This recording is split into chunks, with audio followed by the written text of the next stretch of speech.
ఇంగ్లీష్‌లో మాట్లాడాలంటే భయమా? మీలాంటి వాళ్ళ కోసమే spoken English personal training classes వెంటనే జాయిన్ అవ్వండి. నమస్కారం. నేను మీ సంగీత. మతం దాచి పెళ్లి చేసుకుంటే ఇక జైలుకే. ఎన్ని సంవత్సరాలు? 10 సంవత్సరాల జైలు, అలాగే 4 లక్షల జరిమానా విధించింది హర్యానా గవర్నమెంట్.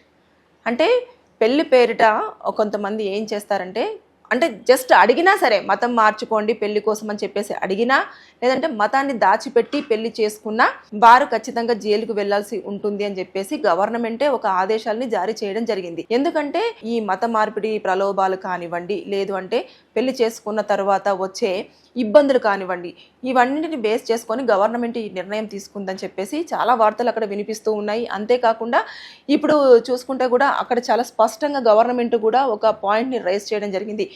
ఎవరి మతాన్ని స్వేచ్ఛను కూడా మేము అడ్డుకోవాలని కాదు, దానివల్ల జరుగుతున్న చట్ట వ్యతిరేకంగా జరుగుతున్న కార్యకలాపాలను అడ్డుకోవాలన్న నేపథ్యంలోనే ఇలాంటి ఒక ఆదేశాన్ని జారీ చేయడం జరిగింది అని చెప్పేసి చాలా క్లియర్గా మెన్షన్ చేయడం జరిగింది.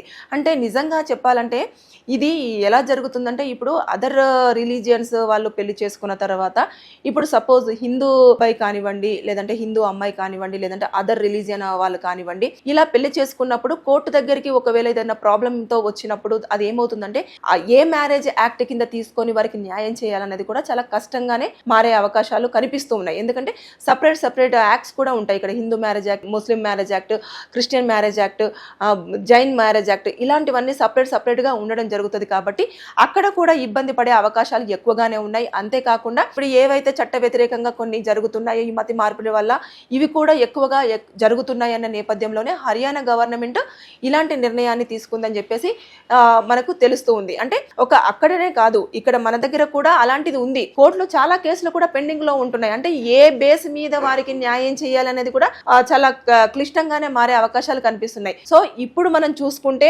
గవర్నమెంట్ మాత్రం చాలా క్లియర్ గా మెన్షన్ చేసింది, జస్ట్ మతాన్ని దాచిపెట్టినా మతం మార్చుకుంటేనే అని జస్ట్ అడిగినా కూడా 10 సంవత్సరాల జైలు శిక్ష, 4 లక్షల జరిమానాను ఖచ్చితంగా మీరు కట్టాల్సిందే, తర్వాత నెక్స్ట్ జైలుకు వెళ్లాల్సిందే అని చెప్పేసి క్లియర్ ఖండిగా చెప్పడం జరిగింది. అంటే కేసు ఫైల్ అయిందంటే ఇంకా సెకండ్ థాట్ ఏం ఉండదు, ఇంకా ఉండకుండా ఇది మాత్రం కామన్ గా వర్తిస్తుందని చెప్పేసి గవర్నమెంట్ ఒక ఆదేశాన్ని పాస్ చేసిన తర్వాత కోర్టులు కానివ్వండి, అదే విధంగా చట్టాలలో ఉన్న సెక్షన్స్ ప్రకారం కానివ్వండి, ఇది అప్లికేబుల్ అయ్యే అవకాశాలు ఎక్కువగా ఉంటాయి.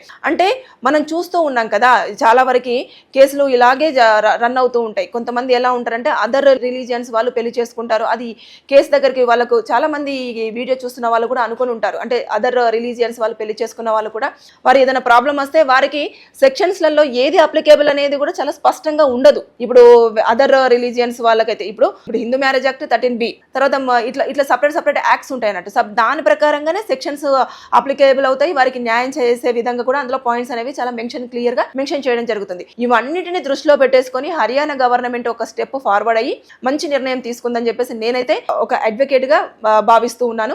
అంటే దీనివల్ల చాలా క్లియర్ కట్ గా ఉండడం జరుగుతుంది. అంటే చట్ట వ్యతిరేక కార్యకలాపాలు ఎలా అయితే జరుగుతున్నాయో పాపం చట్టపరంగా కూడా వారికి ఎలాంటి న్యాయం జరగాలనేది కూడా ఒక క్వశ్చన్ మార్క్ గానే ఉండిపోతుంది.